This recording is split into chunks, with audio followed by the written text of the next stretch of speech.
Mari kita lagi. Mari belajar si family diver. Jakarta. Salam demokrasi.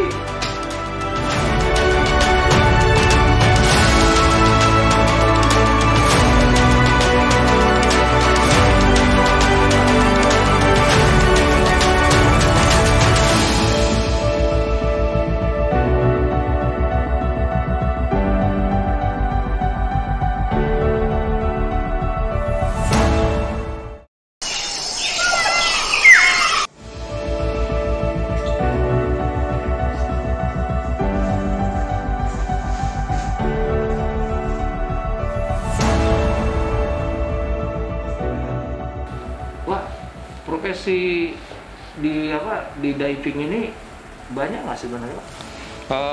Dengan perkembangan kebutuhan sekarang, profesi underwater foto dan video ini sangat berkembang, Pak. Apalagi dengan dokumentasi biologinya, ya, geologinya, itu hanya untuk saintis ya, para ilmuwan ya, untuk perkembangan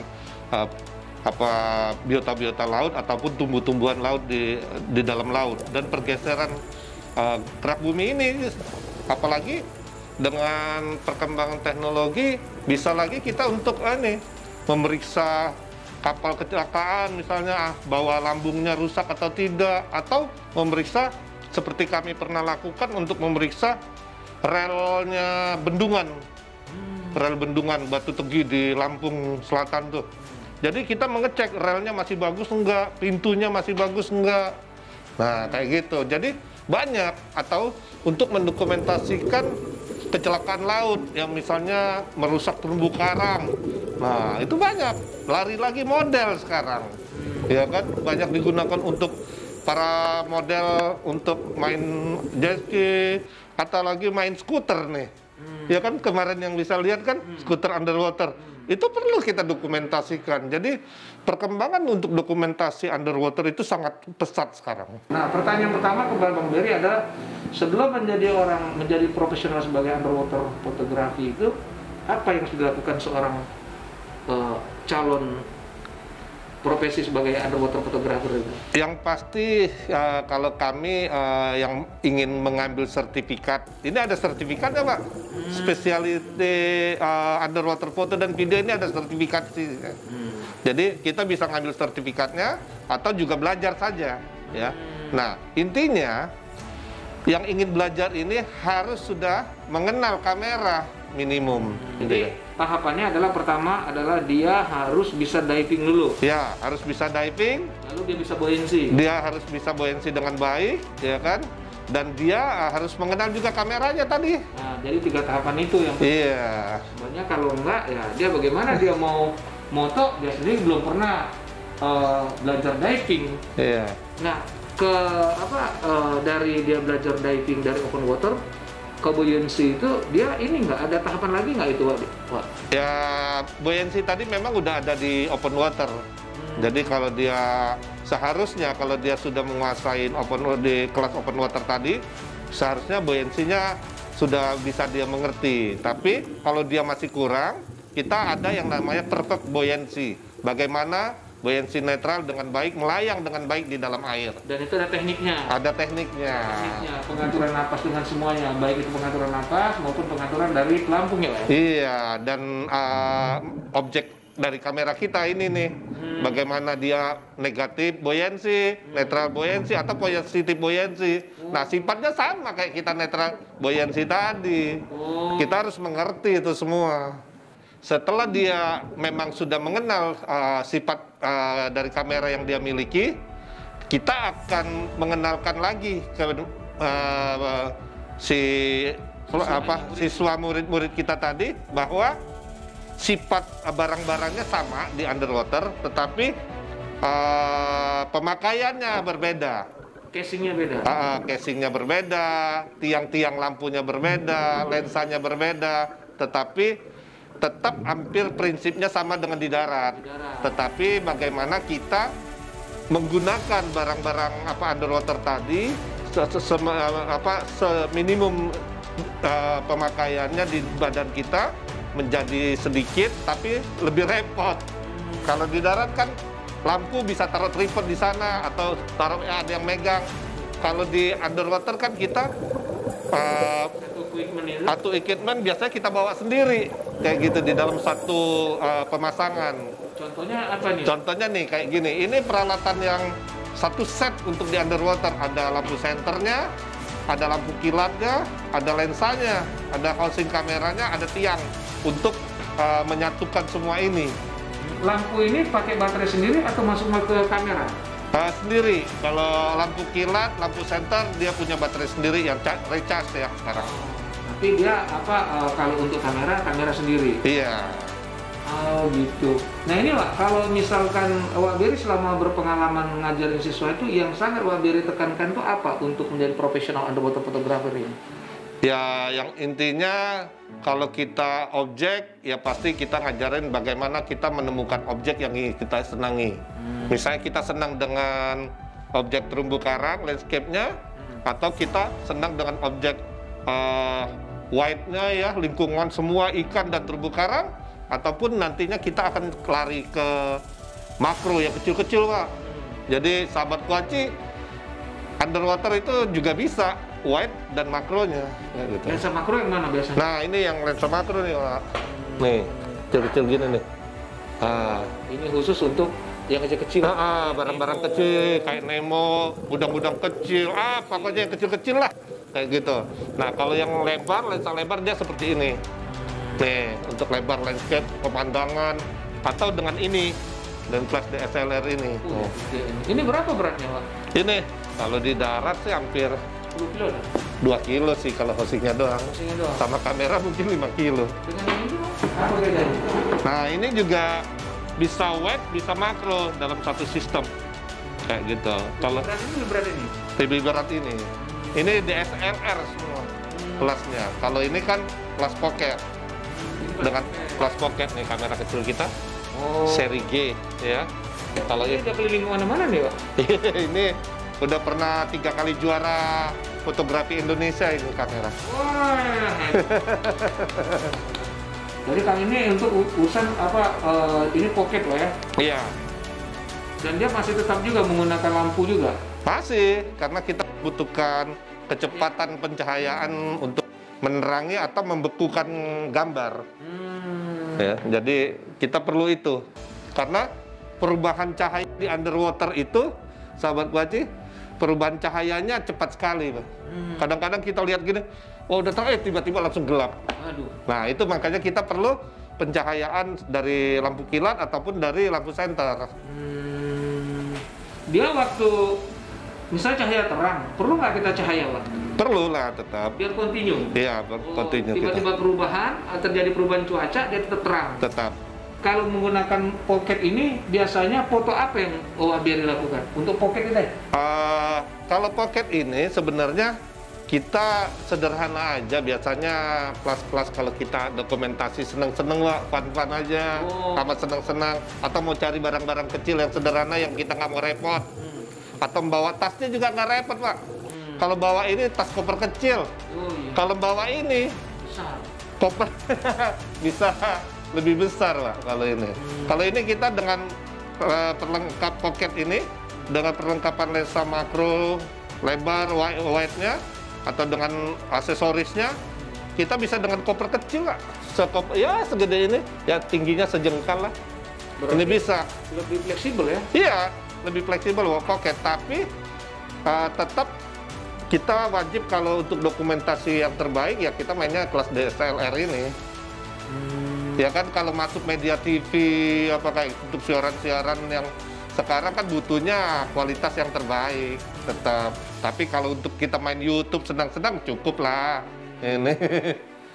Mempengaruhi nggak, Pak, antara menggunakan casing ini dengan kamera ini hasilnya? Ya jauh lah, Pak. Jauh? Tetap jauh. Tetap DSLR yang kualitas terbaik. Walaupun menggunakan kamera ini? Iya, tetap kualitasnya beda.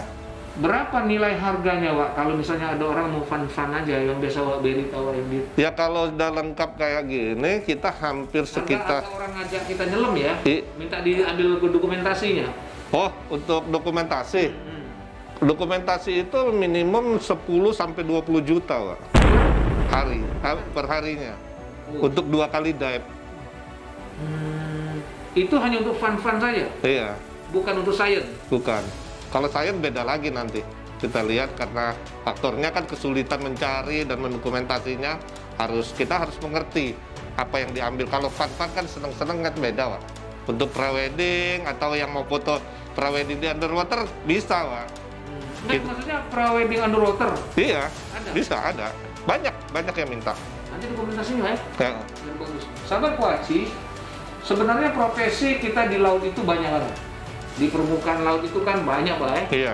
Tapi kita sekarang bicara masalah underwater dulu deh. Masalah bentuk kita bekerja di bawah laut. Ya. Jadi seorang profesi underwater seperti Wak Beri ini dulunya dia sangat langka. Karena beliau, saya tahu betul, dia belajar itu nggak sembarangan. Nah sekarang sudah banyak yang berkembang. Tapi saya lihat Wak Beri dia tidak mau ketinggalan teknologi. Jadi dia terus ikut gitu perkembangan teknologi. Iya. Nah itu yang menariknya. Makanya profesi yang dilakukan Wak Beri ini bukan main-main. Memang betul-betul profesi yang menguntungkan gitu. Asal betul-betul sahabat Kuaci serius. Wak Beri berapa tahun sudah menekuni ini? Kalau saya semenjak dari diving tahun 88 saya udah ngikut dengan dokumentasi underwater, Pak. Dan jadi dari tahun 88 kita sudah mendokumentasikan kawasan Ujung Kulon dulu kita belajarnya. Jadi kita diajak kakak kelas, diajak mendokumentasikan kekayaan alam di kawasan Ujung Kulon. Kayak gitu. Jadi dengan dana dari luar kita sudah belajar mendokumentasikan itu. Sampai akhirnya kita diajak untuk mendokumentasikan kekayaan Raja Empat, Wakatobi. Akhirnya kita membuat satu kompetisi sebelum Raja Empat dikenal.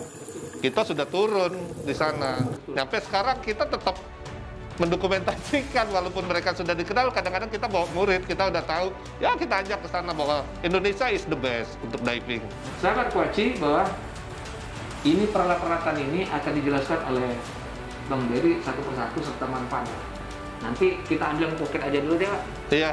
Pak, dijelasin Pak pada sahabat Kuaci. Nah, jadi underwater kamera itu banyak aksesoris yang kita butuhkan, sahabat Kuaci. Jadi sahabat Kuaci perlu yang namanya kamera. Nih, dari kamera pocket sampai nih kamera DSLR, ya. Jadi semua kamera ini bisa kita gunakan asal ada yang namanya housing underwater. Nih, ya, rumahnya nih, tuh, ya, dari mika ataupun dari akrilik ataupun dari nanti ada yang bahannya lain lagi ya, ada stainlessnya. Ini glass pocket, ada housingnya, ada rumahnya nih, rumah atau di housing underwater kamera atau disebut rumah ini apa rumah kamera lah kayak gitu ya. Ini kalau DSLR nih sesuai dengan bodinya ya, bodinya besar, ini besar, jadi kameranya gini. Nah, jadi rumah kamera tetap ada ya. Jadi kita kamera suka ada yang tanya, ada nggak sih sahabat Kuaci kameranya yang langsung bisa underwater ya? Ada yang bisa underwater langsung, tapi masih di kelas pocket. Jadi belum ada yang kamera langsung yang untuk underwater yang yang besar seperti DSLR ini.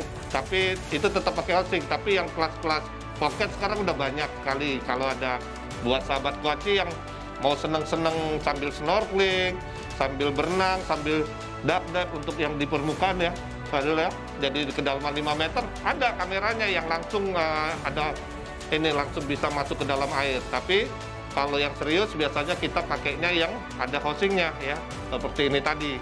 Nah, dengan ada housingnya kamera ini yang tadinya tidak kedap air, dia akan menjadi kedap air dengan housing ini. Nah, di sini housing ini juga ada kemampuannya. Ada biasanya nanti sahabat Kuaci bisa lihat di brosur bukunya ya, buku-buku. Di sini bisa dilihat, biasanya ditulis kedalamannya berapa maksimumnya. Ini misalnya 40 meter. Nah, dengan kamera housing ini ya, ini bisa sampai 75 meter sampai 100 meter. Nah, bedanya di situ kualitas housing ini. Nah, sesudah itu, apalagi sih yang kita perlukan untuk underwater ini? Nah, kita perlu yang namanya lampu kilat. Nih, ini lampu kilat ya. Lampu kilat yang biasa kalau kita sebut flash atau lampu kilat, ini yang untuk kita gunakan untuk membekukan objek yang bergerak ya. Jadi kalau misal ikan yang biasa gesit bergerak, kita bisa bekukan dengan lampu kilat ini. Nah, ini sangat perlu kita gunakan di underwater. Nah, dengan adanya ini diopternya nih untuk menghaluskan cahaya yang kita keluarkan untuk penyebaran yang lebih halus ya. Karena dari produknya tidak mengeluarkan, tapi kita mencoba karena saya orangnya suka berkreasi, waduh. Jadi kalau beli diopter ini kan mahal, waduh. Ya, kalau ini saya buat sendiri, waduh. Nih, saya punya kreasi sendiri nih. Jadi ada sisa lampu LED sama botol minum, waduh. Jadi saya kreasiin. Kalau beli, saya mahal sekali ini 750.000. Nah, dengan berkreasi, saya cuman habis uang 50.000. Beda jauh kan, waduh. Tapi fungsinya sama, kayak gitu. Jadi, sahabat Kuaci, nggak perlu takut untuk belajar mencoba sesuatu yang bisa membuat kita menjadi lebih baik. Oke? Nah, gitu, waduh. Nah, untuk lampu, ya, kita kadang-kadang kan perlu juga, misal gelap, kita perlu lampu. Nah, ini ada lampu, ya. Lampu ini bisa diletakkan di atas housing seperti ini, nih, ya. Atau nanti kita bisa letakkan di sini, ya. Bagaimana kita menggunakannya? Banyak variasi kita meletakkan si lampu ini, lampu senter ini, ya. Jadi sahabat Kuaci, lampu senter ini bisa juga digunakan sebagai focus light, ya. Jadi objeknya gelap, kita bisa terangin dengan adanya lampu senter ini. Baru kita pakai lampu tembaknya, strobe-nya, ya. Nah, ini pun ada ukurannya ya, lumennya. Ini kecil, 7.000 lumen, cukup terang, 7.000 lumen. Tapi kalau kita merasa kurang terang, sekarang lampu senter itu bisa 15.000 lumen nih. Nih, gede ini. Ada 30 sampai 15.000. Sekarang enak sekali, nggak kayak waktu saya baru belajar underwater foto, kita susah sekali nyari lampu seperti ini. Tapi dengan teknologi sekarang, kemajuan teknologi sekarang, lampu-lampu ini sekarang udah semakin bagus, semakin baik, dan mudah didapat. Kayak gitu, ya. Ini masalah strobe dan lampu senter. Nah, apa yang kita akan gunakan untuk meletakkan ini semua adalah ini yang namanya arm, ya, tiang kamera nih. Jadi kameranya bisa diletakkan di sini, terus lampunya bisa diletakkan di sini, nih aksesorisnya, ya. Jadi semua ini tiang-tiang ini bisa kita gunakan untuk membawa lampu senter dan lampu tembaknya tadi, lampu kilatnya. Juga housing ini dilengkapi untuk dudukan lensa kamera. Aduh, ya sahabat Kuaci. Kan ada lensa kamera lebar, wide, dan ada lensa kamera makro. Bagaimana sih kita dengan kamera pocket ini ada kelebihannya, waduh. Ya, satu hal kelebihan dari kamera pocket ini, kita tidak susah-susah untuk mengganti bodi kamera untuk menggunakan lensa lebar seperti ini. Nah, kalau ini ya DSLR, kita tidak bisa mengganti lensa seenak-enaknya. Jadi kalau pocket, kita tinggal taruh aja di depannya, Pak. Ya, enaknya pakai kelas pocket. Kita tinggal tempel begini nih, sistem bayonet nih. Oke, ini makro kita pakai, ya.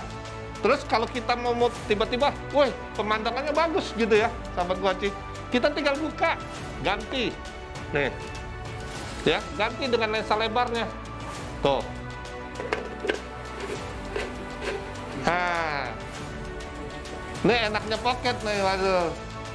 Jadi, sahabat Kuaci, kalau kita punya kamera pocket, itu enak sekali untuk dokumentasi yang fun, senang-senang, dokumentasi yang lainnya. Kita tinggal tukar makro, lensa lebar, bisa tukar-tukeran.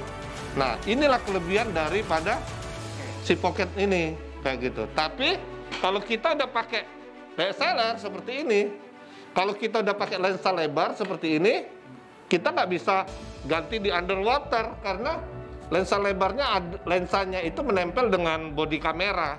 Nih, ya, lensanya kan nempel di bodi kamera kalau DSLR. Dia wide, makro, adanya di lensa kamera. Di sininya nggak bisa. Jadi kita kalau mau pakai makro, kita tuker ini domnya, tutupnya ini, pakai makro seperti ini. Nah, kalau ini juga enak nih. Jadi tinggal ganti, tapi tetap ganti di darat kalau kelas DSLR. Ini bisa di dalam. Kalau gini kita bisa ganti di underwater, waduh. Yang saya mau tanyakan ke Bang Dery adalah bagaimana Bang yang membedakan salvage pekerja bawah laut dengan profesi underwaternya, ada nggak ikatannya? Ya, salvage kan biasanya mereka kerjanya di underwater itu melihat dan memperbaiki ya, mengelas lah kayak gitu ya. Nah, kalau bedanya dengan kita mendokumentasikan apa yang mereka kerjakan. Kita mendokumentasikan apa yang mereka kerjakan. Misalnya lambung kapal bocor tadi, dielas sama kita lihat, kita foto sebelum dikerjakan sama mereka. Kita foto, oh lambungnya sekian, lebarnya, rusaknya sekian dalam, kayak gitu. Dari foto itu mereka bisa mempersiapkan apa yang bisa mereka kerjakan untuk kapal itu. Nah, sambil mereka kerjakan, kita juga bisa mendokumentasikan apa yang mereka kerjakan dan hasilnya, kayak gitu. Itulah yang membedakan si kamera foto dan underwater dengan kerjaan bawah laut itu. Sering nggak join? Ya, ada lah, kita pernah. Berapa itu bayarannya sih? Kalau sekarang nggak tahu ya, waduh. Kalau dulu ya rata-rata di atas per jam lah kayak gitu. Jadi pekerja bawah laut itu ada, kan ada sempat nanya, emang api bisa dinyalain? Bisa, las itu kan api. Bisa ngelas di bawah api, cuma alatnya beda, Wak. Iya. Nah, Sahabat Kuaci, kita akan lihat bagaimana Wak Dery akan merangkai ini kesatuan ini menjadi apa yang kita butuhkan. Pak, silakan Wak dirangkai dulu, Wak. Oke. Nanti dilihat sambil pertama apa, kedua apa gitu. Oke. Yang pertama kita harus siapkan kamera housingnya, dan jangan lupa ya sahabat Kuaci bahwa ini housing ini ada karetnya, waduh. Nih, ada karet ya. Nih, karet ini wajib dikasih silikon grease. Nah, jadi dikasih oli silikon grease namanya ya. Jadi tipis sekali, jangan banyak-banyak. Kegunaannya adalah menghambat ngeblok untuk air tidak masuk ke dalam kamera, housing kamera ini ya. Jadi kita harus basahin dia. Nah, setelah itu kita udah yakin bahwa sudah kita silikonin, kita masukkan kameranya nih ya. Nih, kita masukkan. Dan jangan salah, dan jangan ada letaknya jangan salah. Terus harus lihat, jangan ada tali yang masuk, jangan ada rambut yang masuk, karena sehelai rambut aja bisa membuat dia bocor. Nah, sudah begini, kita baru bisa kunci nih ya. Oh, nyampe plek dia bunyi tuh ya. Nah, setelah ini biar kita yakin bahwa housing kamera ini tidak bocor, setiap fotografer underwater foto video underwater harus meyakinkan bahwa housing ini tidak bocor. Waduh, bagaimana caranya? Kita masukkan kaca ke dalam bak yang berisi air full. Jadi kalau ada bubble yang banyak atau sedikit pun, kita harus curiga bahwa tutupnya nggak benar atau o-ringnya nggak benar, kayak gitu. Jangan dipakai. Tapi kalau kita waktu rendam tidak ada kebocoran, dia tidak akan tidak keluar bubble yang begitu banyak, kayak gitu, ada gitu ya. Nah, kalau sudah yakin setelah direndam ke dalam bak air dan tidak ada bubble tadi, baru kita pasang nih, Pak. Nih, ini tiang armnya nih ya sahabat ya. Jadi ini ada bautnya, ada dudukan di kameranya, housing kameranya. Nah, ini kita baut nih, pasang gini nih. Tuh. Jangan lupa bautnya nih dikencengin. Nih, ya. Oh iya. Nah, kalau udah kenceng nih, kita nggak perlu pegangin housing kameranya lagi, Pak. Jadi kita pegang tiangnya tadi nih. Oh. Nah, ini gunanya tiang. Nih, kita bisa memfungsikan ini. Tiang ini juga bisa untuk nanti kita naruh lampu, Pak. Contohnya apa? Nah, Contohnya. nih satu contoh nih ya. Nih tiang lampunya nih. Nah, ini tiangnya nih ya. Kita taruh di sini. Nih, ada bola-bolanya nih. Nih, ya, ada bola-bolanya. Nah, ini bisa buat tiang nih jadinya. Nih, ini bisa dikencangin nih, Pak. Tuh. Ya, kalau kita mau merubah lampunya mau kemana? Ke sana bisa, mundur bisa ya. Nih, kita pasang nih ya lampunya. Nih, sekarang lampunya kita pasang nih. Jadi sahabat Kuaci sangat ini repot tapi bagus ya hasilnya. Nah, ya. Ya. Nih lampunya. Nih.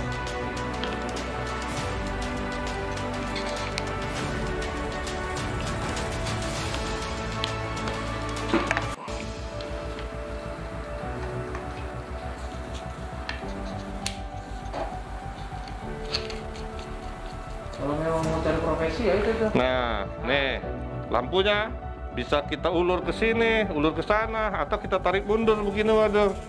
Ya, jadi inilah gunanya arem atau tiang-tiang tadi. Tiang-tiang ini bisa mengatur dan memudahkan kita ke arah mana. Lampu kilat kita mau gunakan, misalnya objeknya ada di sini, kita bisa arahkan ke sini, atau kita tarik mundur. Kalau kegelapan kita bisa majuin, kalau keterangan bisa kita mundurin, waduh. Ya, nah ini lampunya. Terus lampu senter bisa ditaruh di mana? Nih, bisa di sini, kayak gitu. Atau bisa di sini, lampu senternya. Gitu, aduh, kelengkapannya. Lo gunakan lensa makronya mana? Bang? Nah, lensa makronya kita tinggal pasang nih, ya. Nih, tuh. Nih, udah, ya kan? Tinggal foto deh kita, tuh. Ya, kita mau selesai makro, tahu-tahu, wih, ikan besar rombongannya. Ganti lensa. Ini ganti lensa kalau pocket, gampang ada. Nih, ganti. Sistem bayonet aja dia, tuh, gampang tuh.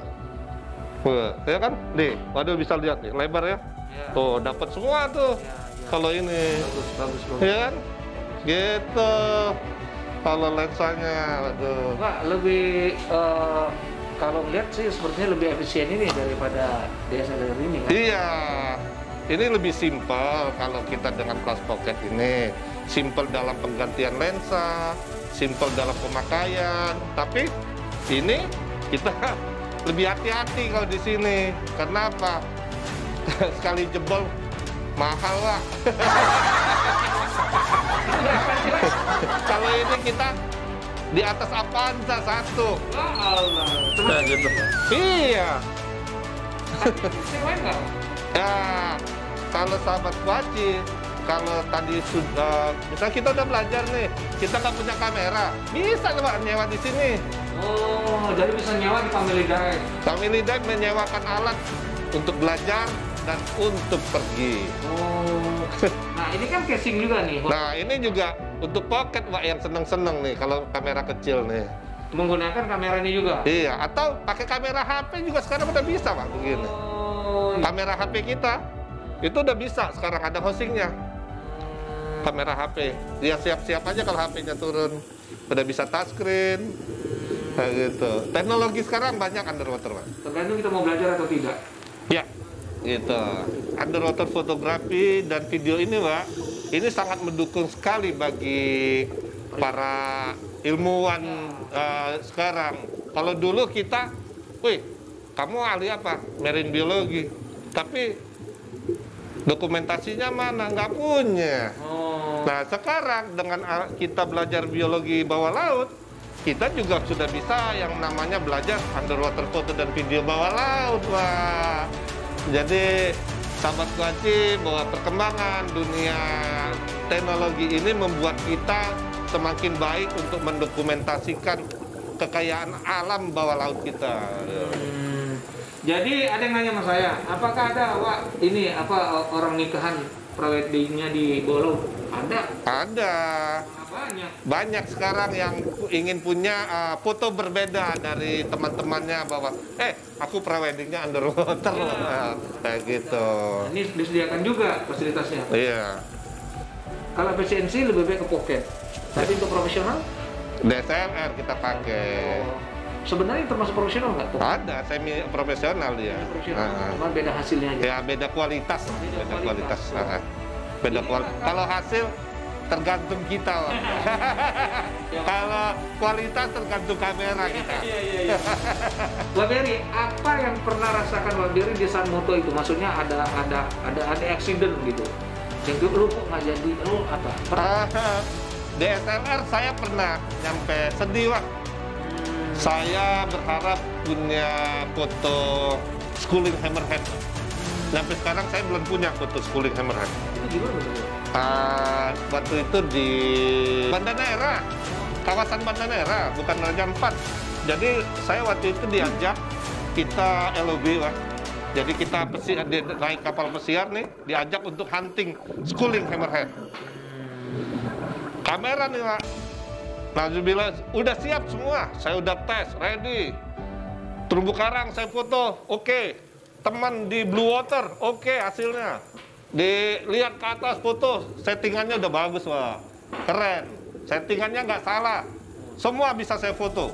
Pokoknya kalau ada schooling ikan, ada ikan hammerhead yang gede-gede nih, Pak, pasti dapat. Itu deh, mungkin nggak boleh sombong kali, Pak. Oh, saya harus dapat kayak gitu.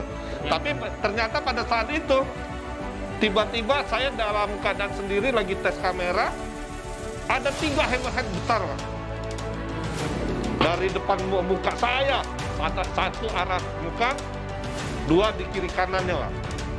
Jadi itu kalau istilahnya dengan lensa DSLR wide ini, Pak, 10 mili, Pak. Kan lensa 10 mili udah lebar sekali, Pak. Saya tinggal taruh begini aja, waduh sampai sini dapat semua, Pak. Ini hiu martilnya di depan saya, hammerheadnya. Saya gini, Pak, tot. Kok nggak mencet? Itu, Pak, hammerhead udah di depan muka. Saya bisa sentuh hammerheadnya begini nih. Ya karena peraturan saya nggak sentuh, Pak. Tapi saya bilang, aduh, kamu nggak mau difoto ya? Nyampe saya nggak yakin, Pak. Plus saya nggak nembak beneran. Padahal udah saya coba. Saya bilang, ya Allah, mungkin nggak boleh sombong ya, Pak ya. Terus waktu dia lewat nih, Pak, di atas kepala saya sampai samping saya balik badan, ekornya doang, Pak. Saya foto ekornya bisa, Pak. Ya Allah. Itu sedih pengalaman yang pertama saya sedih. Nggak bisa moto hammerhead, Pak. Ya Allah, baru udah siap semua, ya? Udah Oke semua. Udah. Ternyata hasilnya mengecewakan. Iya. Aduh. Emang nggak boleh sombong. Jadi, ya itu yang dibilang orang, kalau kita mau moto binatang dimanapun, kita berdoa bahwa, ya Allah, kasihku yang terbaik untuk dokumentasi apa yang kau ciptakan. Jadi, kita harus siap. Selalulah mohonlah kita bermohon bahwa berilah aku yang terbaik, bahwa saya tidak merusak, bahwa saya hanya ingin mendokumentasikan. Biasanya saya doanya begitu dulu, kalau mau underwater banget. Ini pernyataan terakhir tuh dari Bang Berry yang saya bilang. Memang kita konsisten. Kita harus berdoa pada Sang kita agar karya kita, kerjaan kita ada hasil yang baik. Untuk itu Sahabat Kuaci, wawancara kami, pertemuan saya tentang bagaimana belajar underwater fotografi, walaupun singkat, tapi alhamdulillah banyak sekali ilmu yang bisa kita dapat. Untuk itu terus ikut Wado Channel bersama saya dengan Bang Berry di Family Teber Jakarta.